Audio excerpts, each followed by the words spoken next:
Hello. Hello. Okay. I'm a teacher and I'm used to trying to reach the back of the room back there. Thomas Jefferson, over 200 years ago, said, "In a Republican nation whose citizens are to be led by persuasion and reason, not by force, the art of reasoning is of first importance." However, we are not born with the ability to reason.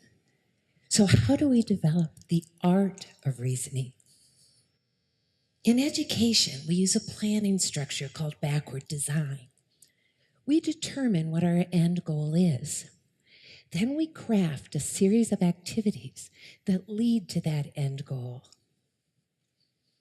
Enter our littlest citizens and the Big Bang theory of brain development. Embedding what we now know about brain development, as you just heard, over 90% of the brain's ability is formed in the first 2,000 days of life, roughly 5.5 years.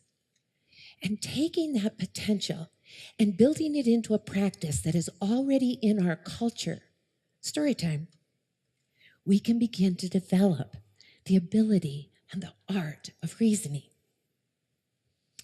Our formal education system, however, presents a complication because it begins at 5 years of age, coming in at the end of those 2,000 days.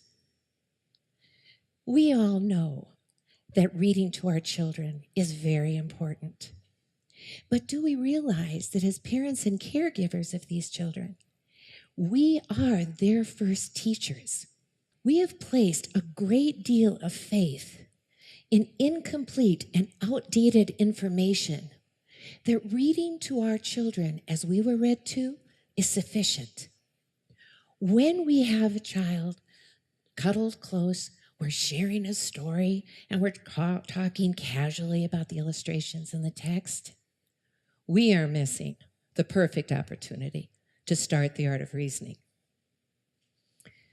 This golden opportunity to build the brain's pathways that are necessary for deep comprehension, that golden opportunity is slipping away.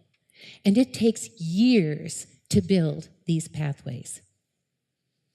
Can we still develop the ability to reason after the first 2,000 days? Oh, yes, we can. But can we ever regain the potential that has been lost? My position here today is to ask our children's first teachers, their parents and caregivers, to take that 15 to 20 minutes that you are already spending with children, and in that time, to build the ability to infer, evaluate, analyze, and strategize as the basis for the discussion of the story. Think about this other piece of brain research. With the proper stimulation, the brain's ability to learn increases 25%. So let me tell you about these changes that I am asking you to think about. First, let me say multitasking is a myth. The reality of multitasking is that it inhibits performance. So what I am asking you to do, the very first time that you read a story with a child, I am asking you to give that child and that child's brain a single focus. You will look at just the illustrations or the pictures, and you will talk about, what do you see? What do you think is happening? Can you make connections between the past experiences of that child and what is in that illustration? Because every time you do, every time you recall a memory or form a new thought, you are creating a new connection in the brain. Now we're going to the second reading, and those illustrations are now prior knowledge. So now you move into the second reading, which is the primary focus of the text. What you are going to do is connect the illustrations and new vocabulary in the text. Now, the vocabulary might be new words, or it might be words that have new meaning. For instance, in the popular book, If You Give the Mouse a Cookie, One of the sentences uses the phrase carried away. Well, I asked my 4 and 5-year-old grandchildren what they thought it meant, and they gave me the literal meaning. So then we talked about here that carried away in this context means that somebody is doing something to excess. They're taking it to the extreme. Now you're going to that third time, and now the fun begins. Because now you are taking that story all the way through, and you are going to the big ideas. You are going to be talking about not just, did you like the story? Which character did you like the best? Now you are going to change that a little bit, and you are going to say, which character was the most important?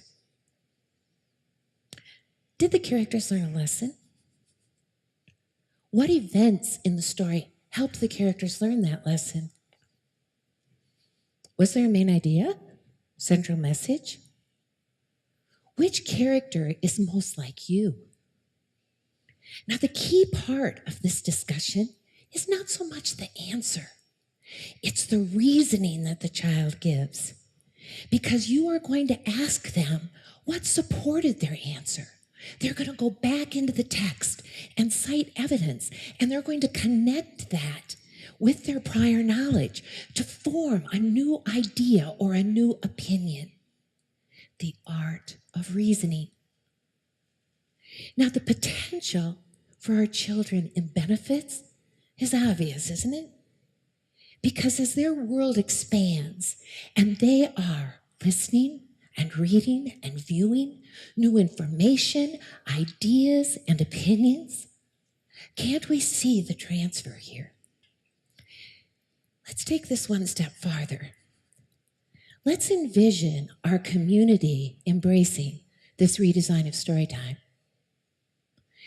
Let's envision young Reno Reads, where we try to reach as many children in a month between the ages of 3 and 7 as we can. Think about the potential for increasing creativity, comprehension, and the ability to reason. Reno, it is time to unplug and engage our littlest citizens and the art of reasoning. Thank you.